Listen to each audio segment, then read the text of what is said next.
Madame, Monsieur, bonsoir et bienvenue sur les antennes de Canal International.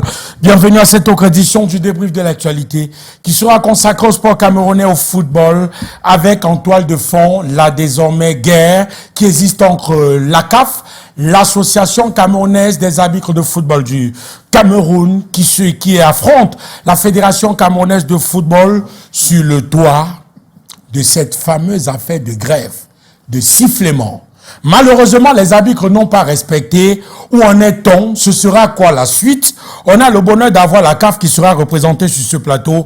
On en parlera dans le cadre de cette autre édition du débrief de l'actualité. Dans la pause actu, on reviendra sur la participation du Cameroun au tournoi de Montaigu. Le Cameroun qui termine 6e. On parlera de la Coupe du Monde, de la Coupe d'Afrique des Nations de football féminine qui se déroule du côté du Maroc. On parle là de futsal avec le Cameroun qui a fait une mauvaise entrée en compétition. On en parle et on fera un petit détour. Par le fil rouge de cette édition, la qualification pour la phase finale de la Coupe du Monde U17 et la rencontre qui a lieu à partir de 19h07, c'est-à-dire dans 6 minutes, entre le Cameroun et le Kenya. Rappelons que les Lions avaient déjà battu les Kenyans 1-0 il y a une semaine. La manche retour a lieu ce soir. Est-ce que le Cameroun va réussir à composter son ticket pour être présent en phase finale? Le Cameroun est à 90 minutes d'une qualification au mondial U17 au féminin. Madame, monsieur, permettez-moi d'accueillir ceux qui m'accompagnent dans le cadre de cette autre édition. C'est un ami du service des sports. Il est agent de joueur. Christian, pendant que je préparais cette émission, j'ai vu une séquence, une vidéo. Vous parlez de Régis Mugueux. Oui. J'ai vu sur YouTube. Bonsoir, oui. Comment tu vas, ça va? Bonsoir, ça va très bien. Merci de m'avoir invité. Tu l'as revu toi aussi? Je la revois pas tout le temps, mais je sais que c'est la mienne parce qu'elle est sur YouTube. Ok. Et c'était sur votre plateau, je me rappelle. Oui, justement. Voilà. Ça va? Non, ça va très bien. Tu vas pas bien le prochain mercato? Ouais, c'est vrai qu'il y a du boulot. Malheureusement, on va faire sans les joueurs camerounais, je pense, pour ce qui nous concerne, parce que c'est un peu compliqué. Okay. Là, il y a du boulot à partir du mois de mai, juin, juillet. Donc, merci Christian. Je vous propose d'avoir au moins 1, 2 ou 3 joueurs camerounais, on ne sait jamais. C'est pas terminé. Nous ne sommes qu'en fin avril. Oui, on attend de voir la fin du championnat. Okay. Donc, il faut faire la précision. Je suis un agent de joueurs camerounais, mais avec ma licence FIFA, je travaille pour tous les joueurs du monde entier. Donc, je ne me focalise pas que sur, n'est-ce pas, les joueurs camerounais. Parce que dans notre agence, on a les Ivoiriens, les Maliens, les Burundais, les Sénégalais, donc on a tout le monde. J'espère que d'ici la fin de l'émission, quelqu'un pourra recevoir un message en se disant, est-ce que Christian peut m'accompagner pour la suite de ma carrière? Et ce sera avec beaucoup de bonheur. Ce soir, on reçoit un autre ami du service des sports. C'est un analyste des questions de sport, éducateur de football, puisqu'il a son diplôme désormais. Georges, bonsoir. Bonsoir Mathieu, bonsoir à Christian, bonsoir à tous les téléspectateurs. Tu vas bien? Oui, je vais très bien. On ne va pas partager nos douleurs ici avec les téléspectateurs, mais je suis content de t'avoir. De quelle douleur parlez-vous? On en reparlera hors antenne. Bon, maintenant, puisque nous parlions du mercato et très certainement de ce que Christian fera dans les prochains mois, je veux le rassurer de ce qu'il y a la ressource dans notre pays. Et d'ailleurs, je vais le mettre en contact avec 2 ou 3 joueurs. Et après, donc, il décidera de ce qu'il pourra. On va apprécier. C'est aussi pour ça qu'existe le débrief de l'actualité. Autre invité ce soir, c'est le président branche du littoral de l'association des arbitres de football du Cameroun, Simon Gonbelec. C'est avec beaucoup de bonheur qu'on te reçoit. Simon, bonsoir. Bonsoir Mathieu, bonsoir Christian, que j'ai le plaisir de retrouver après au moins 2 ans. Bonsoir Georges. Bonsoir à tous les arbitres. Simon. Bonsoir à tous les arbitres. Merci infiniment Simon. Et on rappelle qu'on devrait avoir en principe Aurélien Diop, qui est consul général de Sao Tomé, analyste des questions de sport, qui nous a donné son accord de principe. Et on a échangé encore il y a moins d'1 heure. On croise les doigts qu'il arrive avant la fin de ce programme en se disant qu'il est peut-être dans les bouchons. Monsieur, sans transition, on parle de la pause actu. Et dans la pause actu, on parle du tournoi de Montaigu. Et je te donne la parole en premier, Christian Bongor. Le Cameroun, après un peu plus de 8 ans d'absence à ce tournoi, a été réinvité sur l'égide du président de la Fédération camerounaise de football. Il y a une participation, on va dire quoi? Peut-être pas celle qu'on attendait. Le Cameroun sort 6e après le dernier match face au Japon et cette défaite au tir au but. est-ce qu'on a envie de se dire que le résultat ou le classement du Cameroun au tournoi de Montaigu reflète la qualité de notre football jeune? Ça, c'est une question assez importante, mais je pense qu'il ne faut pas qu'on s'attarde sur le résultat. Je pense qu'il faut qu'on se dise que ces enfants sont allés apprendre. Apprendre parce qu'il faut dire que les U16 européens, c'est le très haut niveau de la compétition. Moi, j'ai assisté en Belgique à la compétition des U9. Okay. Vous voyez, là-bas, on joue des compétitions déjà à partir de l'âge de 8 ans, 9 ans, vraiment de vraies compétitions avec des pays ou des compétitions de clubs. Donc, nous sortons de cette compétition avec beaucoup de leçons. Et je pense que ça nous interroge simplement sur le fait qu'il faille que nous puissions organiser réellement notre football jeune au Cameroun. Ça, c'est ce qui nous manque. Parce que lorsque vous regardiez les matchs, moi j'ai regardé tous ces matchs à la télé, 4 matchs, 3 défaites, 1 victoire, poussif face à une équipe, une petite équipe de région. Ces matchs nous ont, n'est-ce pas, montré le niveau, le décalage de niveau qu'il y a entre les nations, n'est-ce pas, où on pratique réellement le football jeune, et la nôtre où ce football jeune est quasiment inexistant parce que ces garçons sont allés dans son tournoi, je peux dire, sans compétition. Et je pense que c'était une bonne chose que le Cameroun reparte à Montaigu parce que nous avons une lettre de noblesse à Montaigu. Ouais. La plupart de nos stars sont passés par là. Les Romé, les Sons, les Njitap et tout ça. Et c'est plutôt l'opportunité qui est bonne. Elle nous interroge de venir réorganiser nos choses au Cameroun pour aller affronter maintenant ce qu'il y a de meilleur en Europe. Vous voyez les équipes qu'on a jouées. La France, le Japon, la Chine, ce sont des équipes qui sont très évoluées en termes de football à la base, en termes de football jeune, où des gamins jouent facilement 30-40 matchs par saison de leur compétition parce qu'ils ont des championnats nationaux de football jeune. En France, il y a le championnat des U19, il y a le championnat national des U17, il y a le championnat national des U15. Donc, je pense qu'il faut qu'on tire des leçons d'apprentissage. On se dise que la prochaine fois, il faut qu'on fasse jouer nos jeunes au Cameroun, qu'on choisisse les meilleurs pour aller montrer de quoi nous sommes. Pour représenter le vert jaune. Georges Rim, on ne va pas tout balayer d'un revers de la main. Il y a quand même cette victoire, ô combien importante pour le moral, et qui a permis aux enfants de continuer à rêver. Et c'était, attention, c'était d'entrer face à la sélection des Vendée. La première chose positive que je retiens de la participation des Lions à ce tournoi, c'est que le Cameroun a été réinvité à ce tournoi après 8 bonnes années d'absence. Et je ne vais pas revenir sur les raisons de l'absence, de la si longue absence du Cameroun à ce tournoi de Montaigu.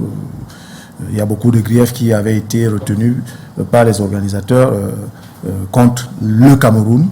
Heureusement que depuis qu'il est là, le président de la Fédération camerounaise de football utilise de son entre-gens pour redorer l'image du Cameroun qui a été terni par ses prédécesseurs. C'est pour ça que 8 ans après, nous sommes rappelés à Montaigu. Sportivement, le bilan est maigre, pour ne pas dire famélique. En 4 sorties, une seule victoire pour 3 défaites, encore que la 3e défaite, c'est au tir au but contre le Japon. Une équipe contre laquelle nous avons été menés et nous avons dû puiser dans nos ressources, dans nos tripes pour revenir au score et les pousser à la séance des tirs au but malheureusement perdus par le Cameroun. Donc là, il faut déjà se féliciter du retour du Cameroun à cette compétition où, comme le disait Christian, nous avons écrit de très belles pages de notre football jeune, sauf qu'à l'époque, c'est sans publicité. Le FBC, l'élite du football boisson du Cameroun à l'époque, ça s'appelait l'école de football boisson du Cameroun, qui représentait le Cameroun à cette compétition. Pour les raisons que je ne vais pas évoquer, sur lesquelles je ne vais pas revenir une fois de plus ici, malheureusement, le FBC ne représentait plus le Cameroun. L'État, à travers le ministère des Sports, l'Éducation physique et sportive, a cru récupérer la chose et créer, monter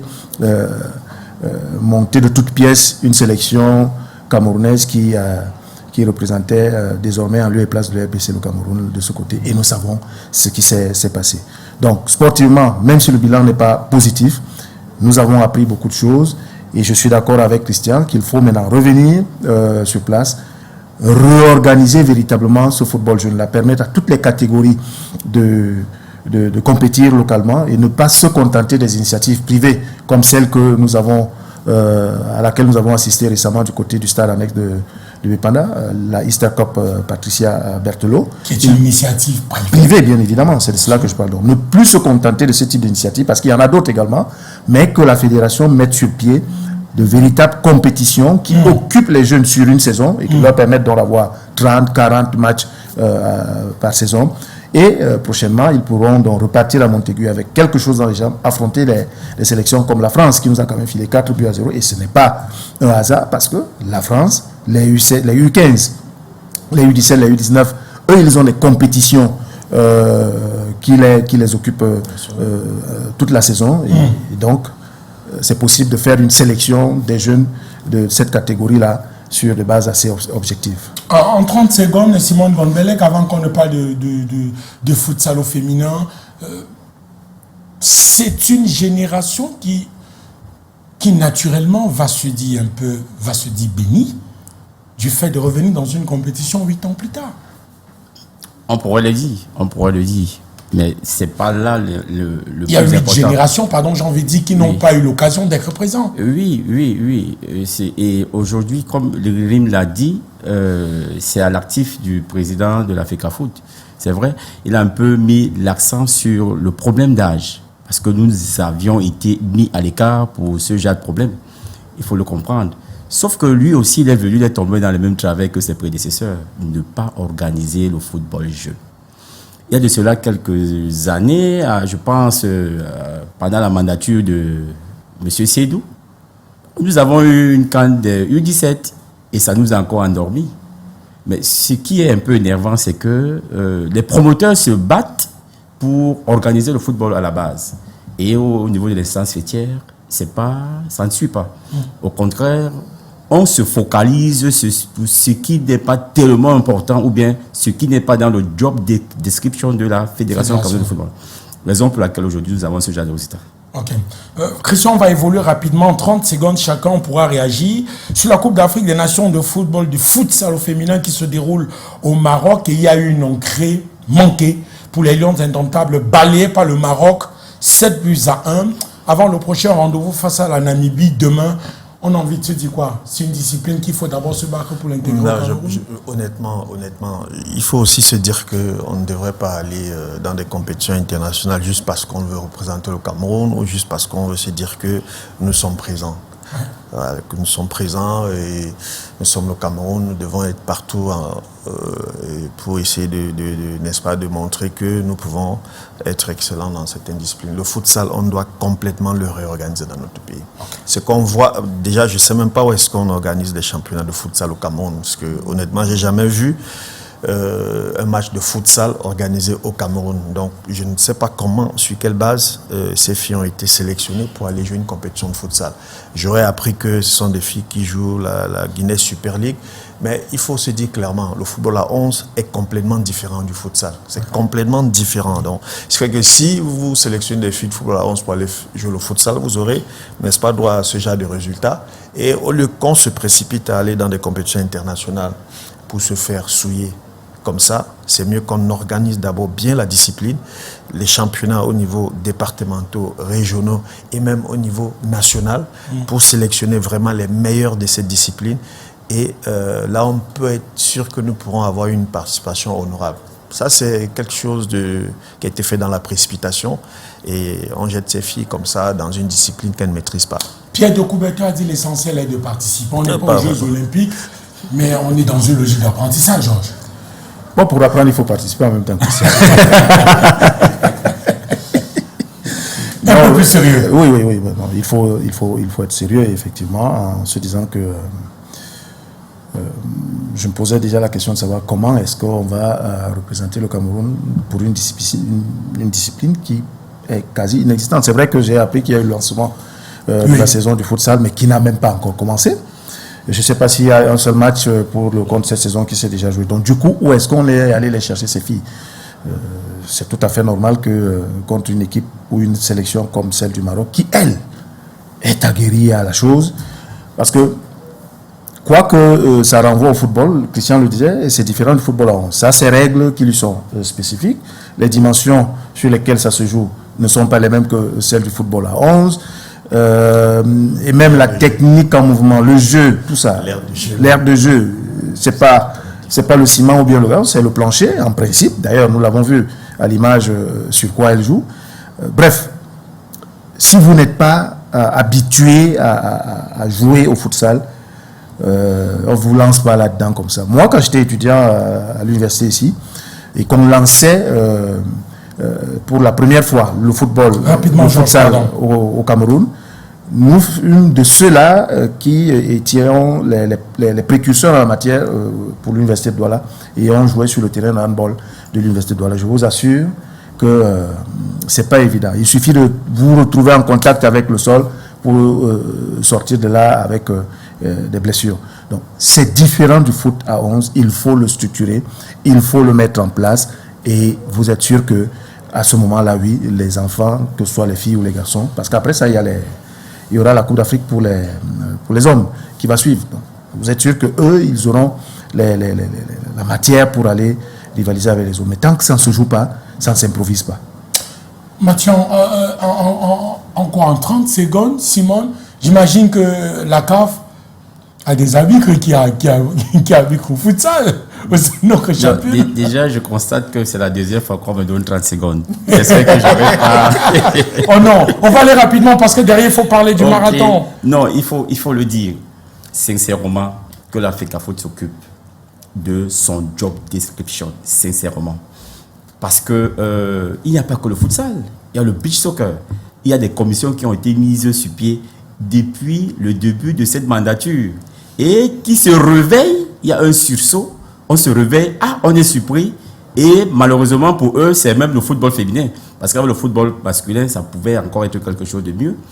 Sauf que je vais un peu revenir sur un détail. Il y a de cela quelques, je crois, 2 ou 4 ans. On va aller rapidement. Oui, rapidement. Et il y a un monsieur, je ne sais pas, un président qui a créé ou bien qui voulait mettre sur pied sa ligue de futsal. Mais il a été tellement combattu, je crois que c'était un colonel, j'oublie son nom.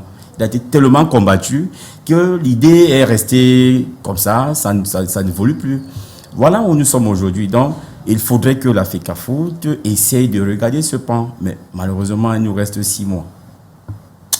On se donne rendez-vous très bientôt pour continuer à parler de ce tournoi, de cette Coupe d'Afrique des Nations de football qui se déroule au Maroc. Monsieur, on va rapidement au pas de course en rappelant qu'il y a ce 1er juin 2025 à Douala, la grande course féminine libre et solidaire baptisée la Doualaise. La Doualaise, justement, c'est une course libre, c'est qu'en fonction des capacités soit en marge, soit en cours sur le parcours de 10 km et 10 km 200. Les départs justement se feront devant la maison du parti de Bonanjo, dont les jardins serviront de village pour la Doualaise, en rappelant que la Doualaise, c'est sous l'encadrement technique de la Fédération camerounaise d'athlétisme et de la Ligue régionale pour le littoral. Les inscriptions, justement, qui ont démarré depuis le mois, se poursuivent via le site la Doualaise à la Grèce, www.ladoualaise.com. Vous pouvez aussi vous inscrire en appelant le numéro 656 52 70 12 ou 652 36 15 60. La fin des inscriptions, c'est pour le 12 mai prochain. On embrasse très fort Mathieu Assiene qui nous a donné cette information. On se donne rendez-vous demain sur Suite FM à partir de 8h pour continuer à parler de cette grande course baptisée la Doualaise, course au féminin, course féminine baptisée la Doualaise. On en reparle très bientôt avec le plan et le parcours de la Doualaise 2025 sur les antennes de Canal 2 Antenne Nationale. Monsieur, on en vient à évoquer cette actualité. L'actualité autour du football au féminin avec les Lions indomptables qui mènent devant le Kenya. C'est la très bonne nouvelle à partager avec vous ce soir. Les Lions mènent devant le Kenya. Un seul petit but, 0. Et à l'heure où on parle, le Cameroun est au Maroc pour la Coupe d'Afrique. Bonne nouvelle, non, j'imagine, Christian? Très bonne nouvelle, surtout que nous avons très peu de sélections qui participent au tournoi international en ce moment, surtout en termes de football. Ouais. Donc, après les Lions indomptables seniors, c'est très bien de savoir que nous avons les Lions, de jeunes sœurs compétentes, qui pourront nous représenter en Coupe d'Afrique des Nations, en Coupe du Monde. n'est-ce pas? Toujours au Maroc. Voilà, donc c'est une très bonne nouvelle d'ailleurs. Georges, on rappelle qu'au score, sur le score de la manche aller, le Cameroun menait déjà 1-0. Ça veut dire que si on s'arrête là, le Cameroun est qualifié. C'est bien récompensé pour Joseph Ndoko, non? Effectivement, si jusqu'ici fait un parcours sans faute, Ouais. mieux encore, remporte tous ces matchs. Souvenons-nous qu'au premier tour c'était l'Égypte, 5-0 du côté de l'Égypte, 1-0 ici au Cameroun, donc 6 buts marqués contre l'Égypte et rien d'encaissé. Après il y a eu l'Éthiopie, 5-2 au match aller en Éthiopie, et non ici chez nous, et puis au match retour 1-0. Okay. Et pour le troisième et dernier tour qualificatif pour ces compétitions-là, 1-0 au Kenya, et actuellement elles sont en train de mener. Donc sur le cumul des deux rencontres, ça fait 2-0. Voilà. Donc je pense qu'elles ont pris le match par le bon bout, ça les éloigne un tout petit peu d'une certaine pression, et je crois que désormais elles peuvent aborder le reste de la partie en toute sérénité. Non mais Lex-Simon, cette fois je vous donne une minute pour parler. C'est pas 30 secondes. Peut-être que je ne parlerai pas pendant une minute, mais il faut dire la vérité. Je tire un coup de chapeau au président de la Fédération camerounaise de football d'avoir amené Ndoko. Ouais. Parce que ce garçon faisait un excellent travail lorsqu'il était avec l'équipe première féminine. Malheureusement, mal compris, malheureusement maltraité, et ces bourreaux sont encore dans la Fédération camerounaise de football aujourd'hui. Ces bourreaux, ils sont encore. Dieu merci, le président Samuel Eto'o l'a extirpé de là où il était pour lui donner véritablement sa chance de prouver ce qu'il est. L'équipe nationale féminine première. Première, et bien entendu, il a participé brillamment à une CAN, nous avons vu. Malheureusement, le désordre. Donc, j'ai foi à ce monsieur. Je pense que s'il quitte de là, qu'il monte un peu d'un cran, surtout qu'il nous prouve qu'il est un grand entraîneur. Un excellent entraîneur. Monsieur Transition, et derrière on s'intéresse aux arbitres camerounais avec le mot d'ordre qui n'a pas été respecté.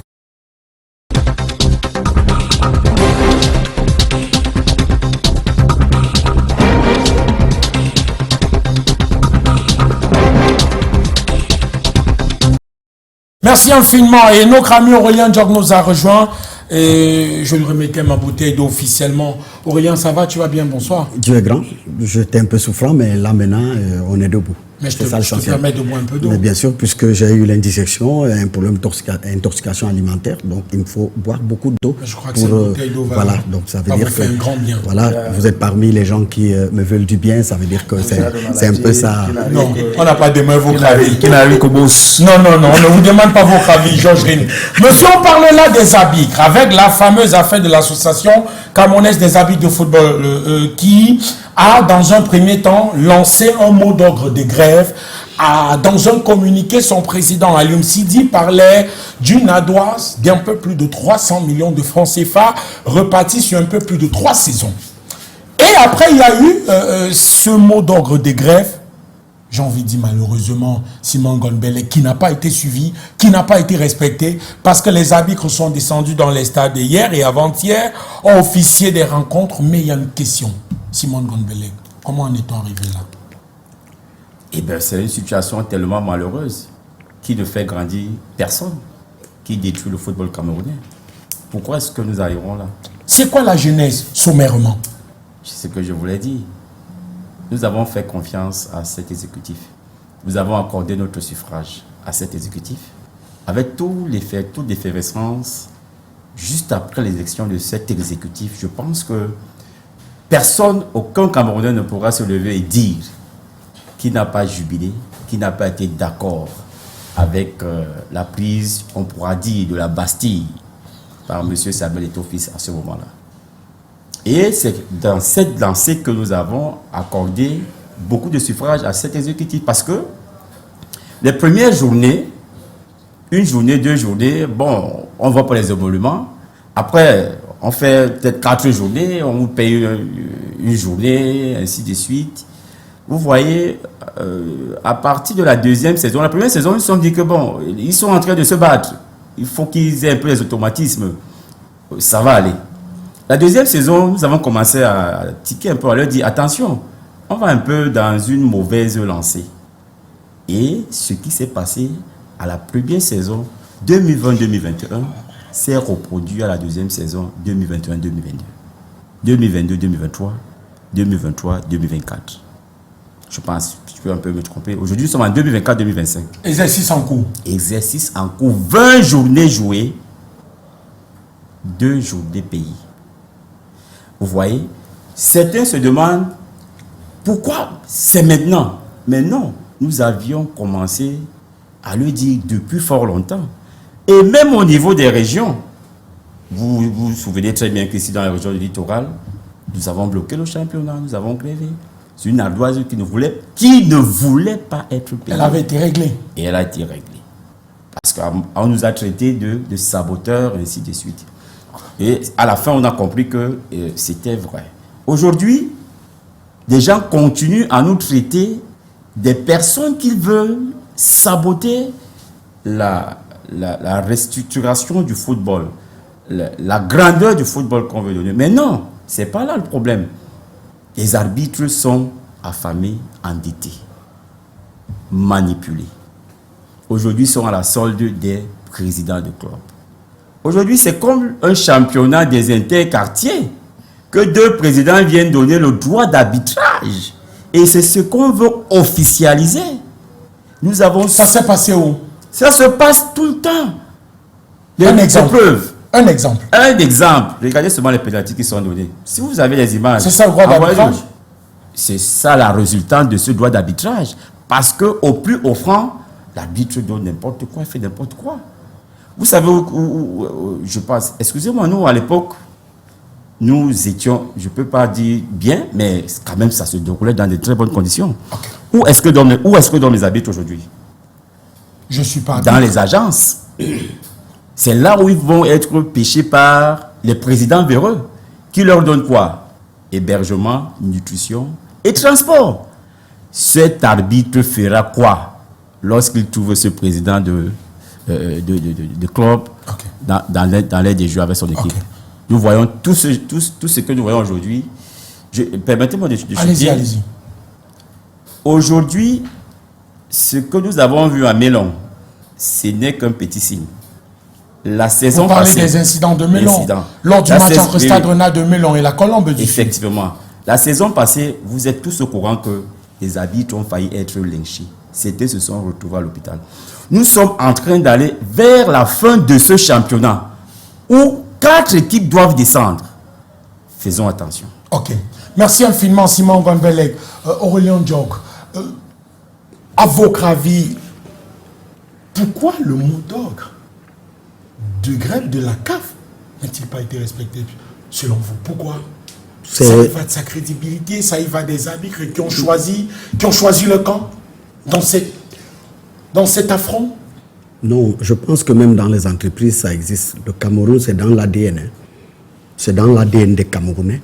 Vous organisez une grève, je vous assure que vous serez toujours déçus. Pourquoi? Je fais un parallèle même avec l'opposition du Cameroun. Il faut voir comment ça fonctionne. Ils ne peuvent pas se mettre ensemble. Au Cameroun, chacun joue, n'est-ce pas, sa part de partition. Il y a ça même chez les entraîneurs. Moi, j'ai vu 2 entraîneurs sur un même stade à Baganté. 2 entraîneurs du Cameroun dans un même stade en train de vouloir entraîner un même club à la même heure. Je pense que c'était Clément Atangana et... Non, c'était Clément Atangana qui était quitté de Yaoundé pour venir trouver Futso. Voilà, sur un même stade. Donc voilà aussi une corporation où il y a ce genre de problème. Vous voyez aussi au niveau du corps arbitral. Pourquoi? Parce que les Camerounais n'ont pas cela. Pourquoi? Parce que nous voulons toujours tout personnaliser. Vous comprenez pourquoi eux, ils étaient sereins? Parce qu'ils savent que s'ils passent par 1 ou 2, 3, 4, 5, ils vont les enlever de cette solidarité et puis ils vont faire, la fédération va faire, n'est-ce pas, là où moi j'ai une déception, c'est que quand des gens quand même essayent de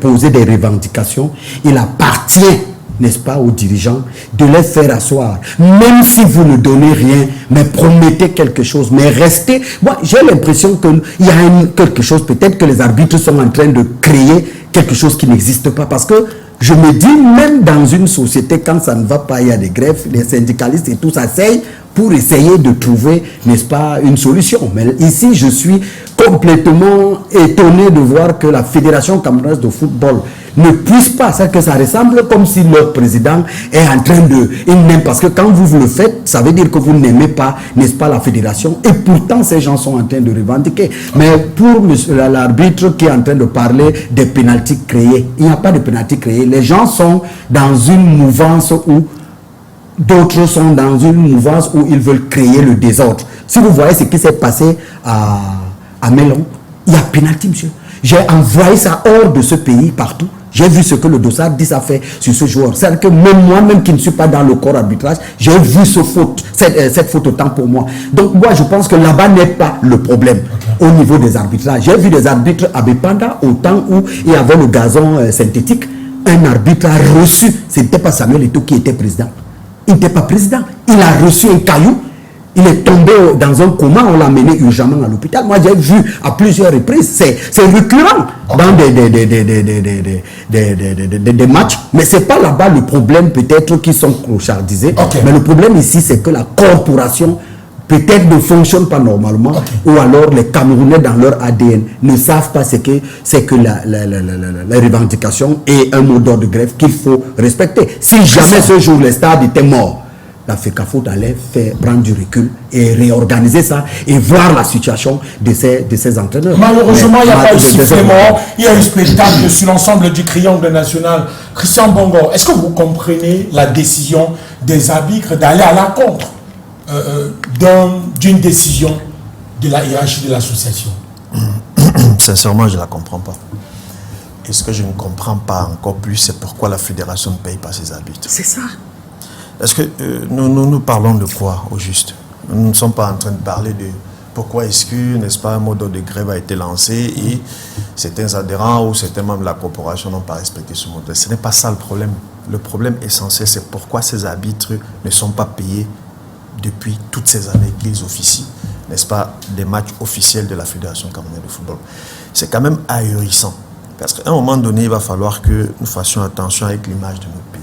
Vous savez, nous pouvons être ici au Cameroun, on fait ce qu'on fait, et ainsi de suite. Mais lorsque vous regardez comment est-ce que les gens nous regardent de l'extérieur avec une certaine curiosité, moi j'ai entendu des journaux internationaux parler de ce débrayage des arbitres camerounais. Et ça, c'est pas bon pour notre image. Est-ce que la Fédération camerounaise de football n'a pas de l'argent pour payer ses arbitres? Où le problème serait peut-être ailleurs. Parce que cette revendication est légitime. Et moi, je dis sincèrement, en toute sincérité, cette fédération doit payer ses arbitres.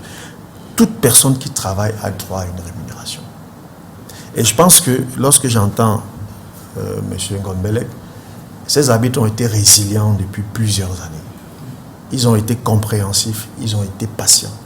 Personne aujourd'hui ne peut condamner, n'est-ce pas, ce mouvement de débrayage lancé par la CAF. Et surtout, c'est très important de le dire, le président, la personne qui est à la tête de cette association. On parle quand même de M. Alioum Sidi.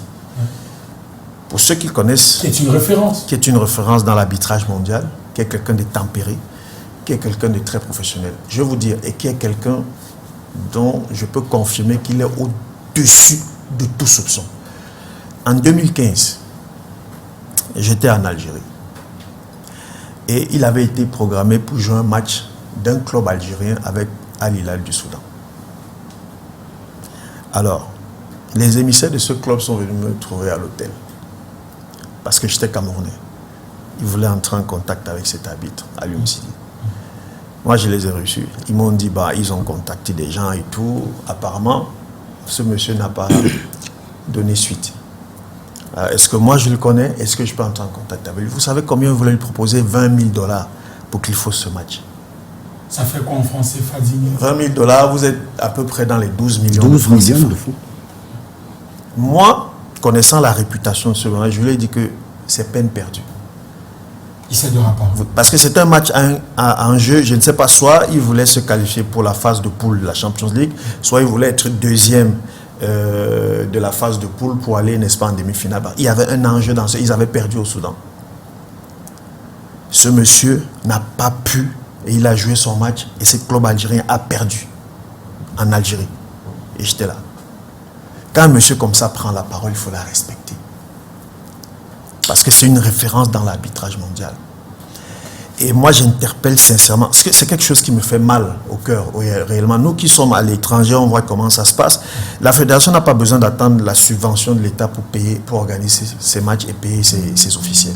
La fédération devrait chaque année dégager un budget de ses propres recettes pour payer ses officiels. Parce que ces officiels, n'est-ce pas, jouent des matchs organisés par cette fédération. Pour l'image de la fédération et pour l'image du Cameroun. Pourquoi ces arbitres ne sont pas payés? Et je vais chuter en disant que l'erreur aujourd'hui, c'est d'essayer de diviser cette corporation et de manipuler les arbitres. Parce que ceux que vous manipulez aujourd'hui, ils vont jouer ces matchs avec des promesses fallacieuses ou avec des montants dérisoires. Ils les joueront, ça ne résoudra pas le problème parce qu'après vous n'allez toujours pas les payer. Eux-mêmes, ils vont débrayer. Et vous allez à chaque fois, il faut résoudre le problème à la racine. Merci. Pas saupoudrer ce problème-là au-dessus et se dire que c'est une solution trouvée, c'est de manipuler d'autres personnes de ce corps de métier. Ça fait mal. Il faut que cette fédération paye les arbitres des matchs qu'ils ont joués depuis 3 ans. Georges Rim, d'un autre côté, on peut quand même, accordez-moi ça, M. Ngombelec Simon, questionner désormais la crédibilité de la CAF avec ces arbitres qui ont réussi à dire non. Effectivement que quand un mot d'ordre de grève est donné par une association, le moins qu'on attend de ses membres, c'est qu'ils l'observent, qu'ils suivent, qu'ils la mettent en exécution. À partir du moment où quelques-uns décident de ne pas respecter le mot d'ordre de grève, effectivement, ça questionne sur la solidarité de corps ou de groupe. Est-ce que la CAF est réellement soudée? À la lumière des derniers événements, on peut le dire sans risque de se tromper que non, puisque malgré le mot d'ordre de grève, malgré les menaces formulées par la CAF, notamment les menaces d'exclusion de ceux des arbitres qui ne respecteraient pas le mot d'ordre de grève, malgré ces menaces-là, disais-je donc, il y en a qui sont quand même descendus sur l'aire de jeu. Oui, il est clair qu'au sein de la CAF, la solidarité que l'on veut brandir de ce côté-là n'est pas celle que nous observons sur le terrain. Il y a cassure, il y a scission, il y a au sein de cette association des arbitres ceux-là qui estiment que ce mot d'ordre de grève ne les concerne pas. C'est la raison pour laquelle ils sont descendus sur les stades. Mais Simon Ngombelec, qui sont les grands perdants dans cette scission qui existe entre la CAF et la Fédération camerounaise de football? J'imagine bien que ce sont les arbitres. Non, c'est le football camerounais. C'est pas les arbitres, c'est pas la fédération, c'est le football camerounais. Je vais relever quelques détails. Déjà, monsieur le consul, j'espère que vous avez vu les pénaltys de Popo. Non, là c'est autre chose. Je n'ai pas parlé. Là où c'est dans le même championnat. Mais tous les championnats ont des erreurs. C'est bon, il n'y a pas de souci. Allez-y, Simon, on n'a pas c'est un petit détail. Les arbitres qui ont joué mercredi et jeudi, ils sont, je crois, il y avait 4, ça fait déjà 8 et 5. Il y avait 8 arbitres au stade de Bonamou Sadi pour les 2 matchs. Il y avait 9 arbitres au stade de Bonamou Sadi pour les 2 matchs. Le premier match avait 4 arbitres, le second match avait 5 arbitres. Okay. Le cinquième arbitre était un arbitre de Ligue 2. La FECAFOOT flou ou bien passe au-delà de ses propres règlements. Parce que l'arbitre de Ligue 2 ne devrait jamais, à grand jamais, se retrouver en Élite 1. Je pense que si vous allez voir le règlement, chapitre 13, je crois non, c'est chapitre 12, un truc comme ça. Allez-y, vous allez voir. Malheureusement, c'est ce que nous voyons. Pourquoi? Parce que c'est un forcing. Je tiens à vous rappeler que la FECAFOOT est en train de beaucoup souffrir pour avoir les arbitres. Tellement elle souffre. Et actuellement où nous sommes, elle est en train d'aller droit vers un mur. Elle est en train de demander toujours que certains arbitres de Ligue 2 viennent officier des matchs de Ligue 1. Je tiens aussi à rappeler que ceux qui ont joué le match à Mélon, M. Ngwane, s'est retrouvé hier à Yaoundé, ici à Douala, pour jouer le match Union Fortuna. Donc, si on dit que c'est vrai, on ne peut pas avoir un résultat à 100%. Mais la FECAFOOT est en train de souffrir. Ça fait du bien à qui? À personne. Un petit détail encore. Sur les 12 ou 12 arbitres, 9 viennent de la région du nord-ouest et du sud-ouest. On doit comprendre ce qui se passe. Donc, je ne pense pas que la fédération doit continuer dans cette lancée. Nous ne demandons pas beaucoup de choses. Nous voulons être appelés sur une table. Qu'on nous respecte. Si nous avons pu supporter 3 saisons, vous croyez que les 10 journées qui restent, nous ne pourrons pas les supporter, mais c'est le mépris que nous recevons. Les menaces. Je n'ai pas besoin de sortir des SMS ou bien des captures d'écran où chaque fois qu'un enfant intervient, on lui dit « tu seras radié, tu seras radié ». Nous aussi, de l'autre côté, nous leur avons dit « respectons le mot d'ordre ». Vous ne le respectez pas, il y a des canaux que vous allez suivre au niveau du conseil de discipline. Ok? Donc, voilà ce qui se passe. Et c'est à ce moment que j'appelle l'intelligence des présidents de club. Maintenant, il faudrait que chaque président de club, avant de commencer de jouer un match, qui se rassure que l'arbitre qui est qualifié et qui prend des réserves de qualification, puisque le match, mais attendez, il suffit seulement que Gazelle fasse une requête, ce match doit être annulé, il a été entaché d'irrégularité. Ils ont confondu la Coupe du Cameroun, qui englobe toutes les divisions. À ce moment, on peut trouver tout genre d'arbitre. Non, la Coupe du Cameroun, ils ont confondu à l'Elite One. À l'Elite One, le règlement de l'Elite One, il est clair. Le règlement de l'Elite 2, il est clair. Ok. Aurélien Djok. Et on commet même les arbitres à ce propos, c'est-à-dire qu'avant le début du championnat, les arbitres Elite One et tout sont même publiés. Aurélien Djok, doit-on craindre pour l'avenir de l'arbitrage au Cameroun? Non, mais on craint parce que là où on est en train d'aller droit au mur, parce que j'ai vu une liste là. Sur les réseaux sociaux, ils ont convoqué les arbitres pour faire 2 jours, 3 jours, et puis les qualifier comme l'Elite One et puis utiliser. Ça veut dire que eux, ils seront mis au garage. Or, cela a un avantage parce que les qui vont former même ces arbitres en question, ils vont faire un peu du bâclé. C'est-à-dire, c'est pour ça que je dis aux gens. C'est 2 jours, je crois, 2 jours de formation. 2 jours de formation. C'est pour pallier à ce, n'est-ce pas, déficit par rapport au nombre pour essayer de finir, n'est-ce pas, avec le semestre. 2 jours de recyclage. Non, bon, ce recyclage, ils sont formés, d'accord. Ce recyclage, les qui recycle-t-on? Regardez la liste de ceux qu'on recycle. Est-ce que c'est les arbitres de l'élite? Mais pour recycler, on n'a pas besoin d'être en élite ou on est. Non, on recycle les arbitres. Peu importe la division dans laquelle ils officient. Mise à niveau pour les faire sur place. Mais est-ce que c'est donc interdit? C'est là la question. On n'a plus assez de temps. Oui, on n'a plus assez de temps. Tu vas réagir. D'accord. Vas-y, termine, Aurélien, avant que. Voilà, donc c'est pour ça que moi je suis en train de dire que vraiment le président de la fédération ferait mieux de s'asseoir et de dire à ses propres aux arbitres que, comme vous voyez, voilà la dernière fois j'ai vu à Yaoundé, ils se sont assis, à Douala on s'est assis et les arbitres sont toujours compréhensifs. Et puis moi ce qui me cœur même dans tout ça, c'est que vous investissez et après il y a un retour sur investissement. Donc vous allez voir ça ou dans une entreprise ou quelqu'un et il y a des arbitres qui n'ont même pas d'activité. Vous voyez un peu. Et quand ils font ces efforts, 1 an, 2 ans, 3 ans, et qu'il faut les émoluments, c'est même pas les salaires. Même pas. Hein? Et que vous ne parvenez pas, n'est-ce pas, à me faire que, bon, ok, je vous dois peut-être 100 000 francs. Prenez d'abord 20 000 francs, on va voir la suite. Christian Bonga, comment on sort de cette crise? Malheureusement, je pense que... où on a atteint le point du non-retour? Je dis clairement que la Fédération camerounaise de football est en train de ternir son image avec cette histoire. Elle n'a pas besoin d'engager nous ne sommes pas dans une situation d'engager un bras de fer avec ses arbitres. Nous sommes dans une situation, n'est-ce pas, comment je vais dire, de comprendre les doléances de ces arbitres parce qu'ils ont joué les matchs et d'y apporter des solutions. Vous savez, les situations de pouvoir sont éphémères. Lorsque vous voulez, dans le cadre d'une situation de pouvoir, se dire que vous pouvez humilier, soumettre ou dominer les autres, il faut vous dire que c'est passager. Au contraire, utilisez votre situation de pouvoir pour poser des actes qui feront qu'on pense à vous tout le temps et des actes qui permettent, n'est-ce pas, l'évolution de votre pouvoir ou bien de ce que vous êtes en train de gérer. Ici, la Fédération camerounaise de football a tout faux dans la manière de gérer ce problème.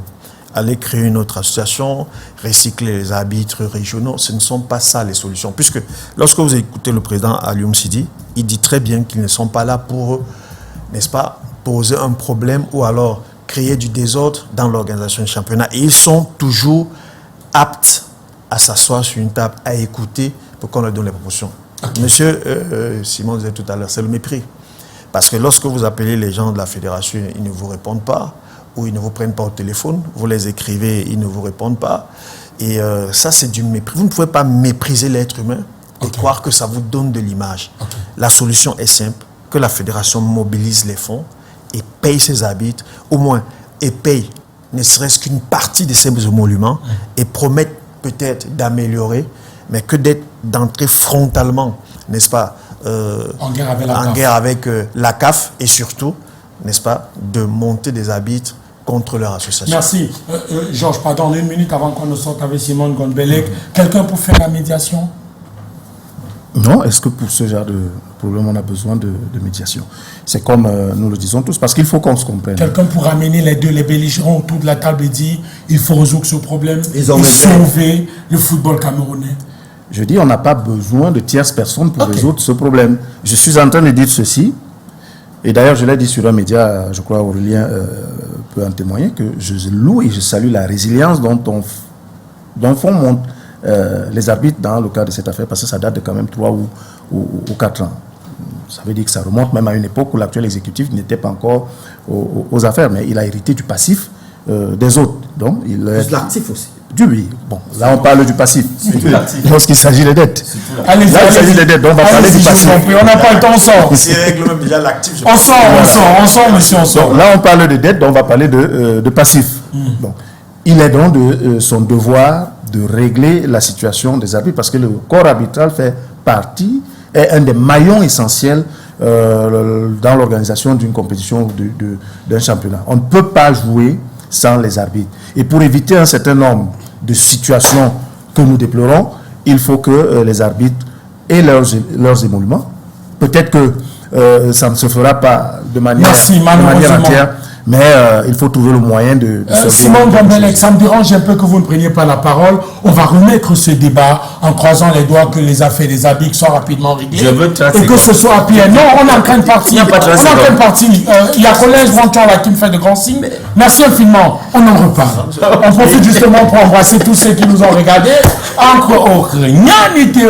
Le Playboy, quelque part sur le ciel de Nylon. On embrasse Crève, on se donne rendez-vous demain à partir de 8h sur Suite FM dans le cadre de Mégasport. À très bientôt, bye bye.